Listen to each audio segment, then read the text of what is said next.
मधुश्रावणी में गोसाउनी के गोर लागि कऽ जखन पूजे लए बैसै छी तऽ रास्ता में जे चलै छी तऽ ओकरा लोक कहै छै बाटक गीत बटगवनी।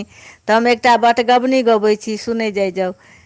चिट्ठियो ने लिखैनी रे मोहिया, भादव के रतिया चिट्ठियो ने लिखै नीर मोहिया, भादव के रतिया। आसिन में आस लगतु है, कार्तिक में कंत अबतु है। अगहन में आवे नीर मोहिया, भादव के रतिया।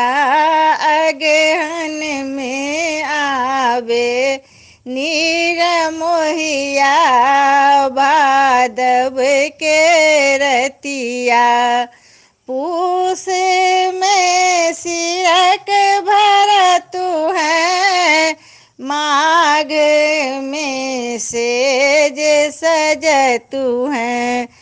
फागुन में आवे नीर मोहिया, भादव के रतिया।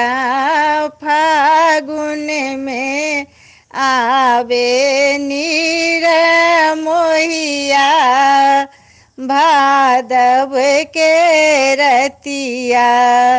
चैत में बेली फूलतु है, बैसाख में गर्मी लगतु है। जेठ में आवे नीर मोहिया, भादव के रतिया। जेठ में आवे नीर मोहिया, भादव के रतिया। अखार में मेघ लगतु है, सावन में बूंद झरतु है। भादव में एला नीर मोहिया, भादव के रतिया।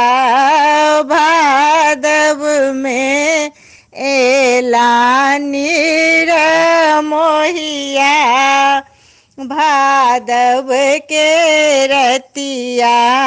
चिट्ठियों ने लिखे नीर मोहिया, भादव के रतिया।